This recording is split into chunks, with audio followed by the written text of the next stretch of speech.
Hello guys, good afternoon wherever you're at in the world. I'm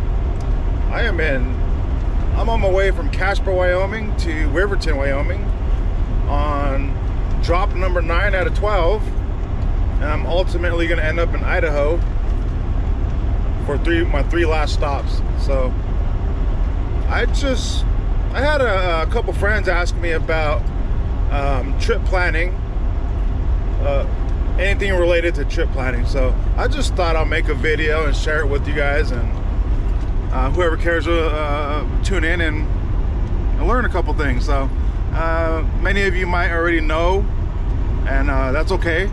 This is for the people that don't know and may need a little bit of help. Okay, so for me personally, the most important thing when it comes to planning a trip, when you get a brand new load, and you look at the miles on your load and the date that your delivery date, okay, these things are all important factors in determining to determine your trip and where you're going to stop, where you're going to fill up, and it can be very confusing at first. When you're a new driver, you're freaking out like, oh my god, I don't know what to do. I need to watch YouTube and learn, So number one, in my personal opinion, is to know your truck. Know your truck's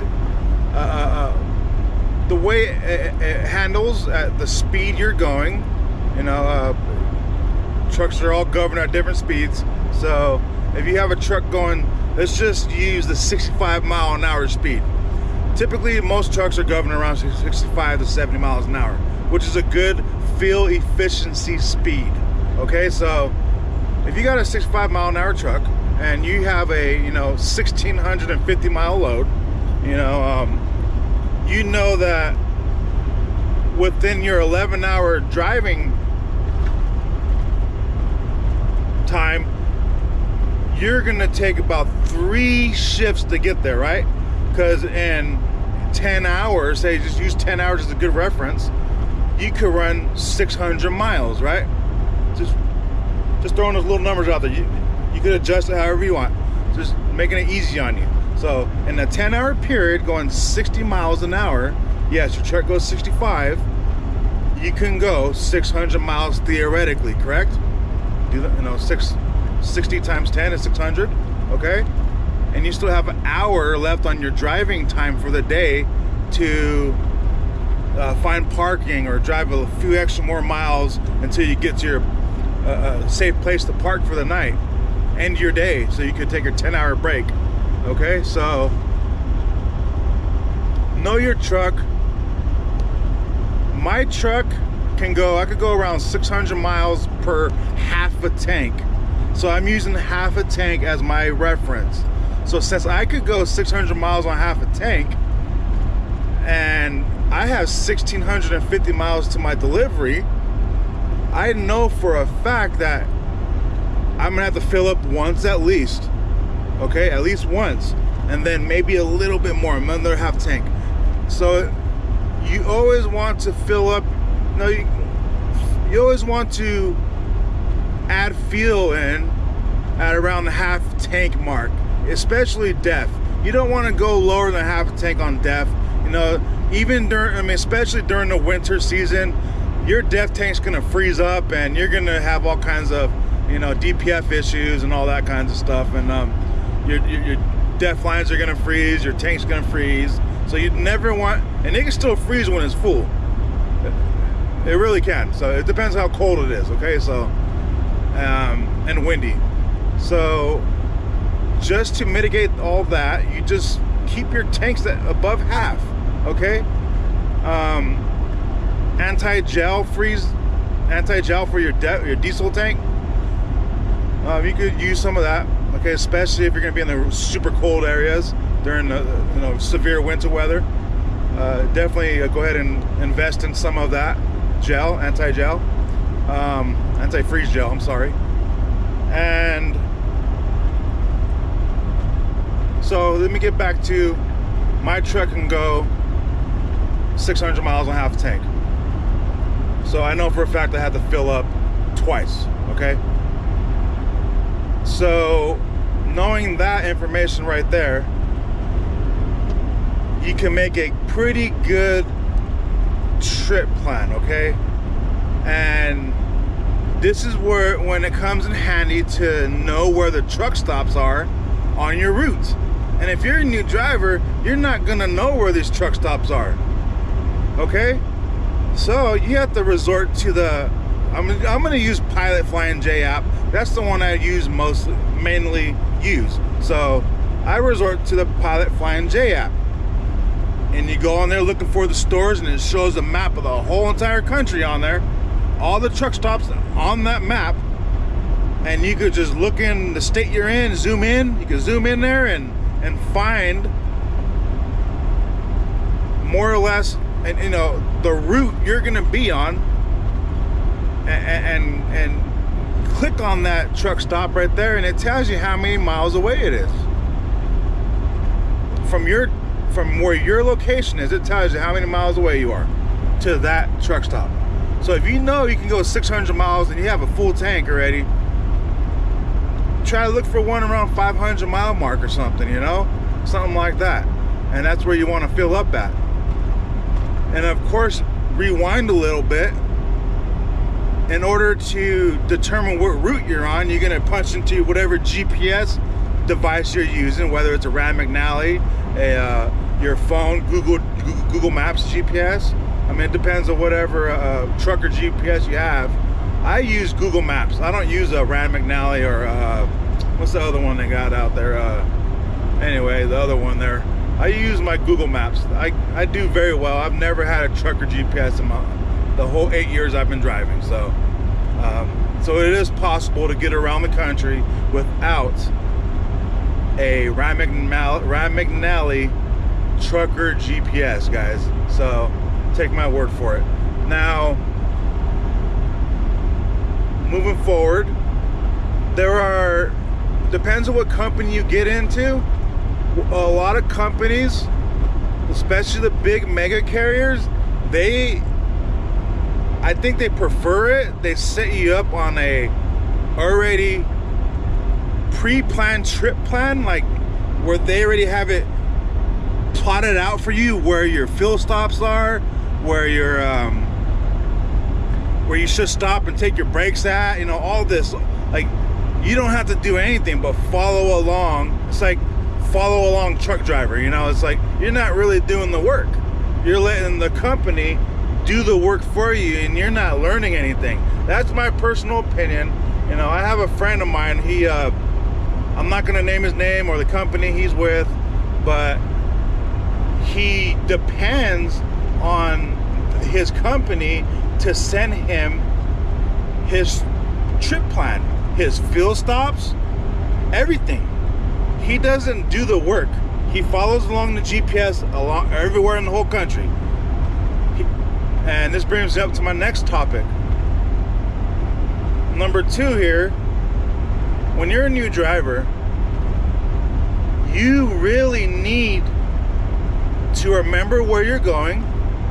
You know, you don't need to like write everything down. Oh, I was on this highway today, or this interstate, I went down this route or something like that. No, all I mean is that always remember your landmarks. You know, like right now, I'm looking ahead here, and I see some mountains, this curve in the road,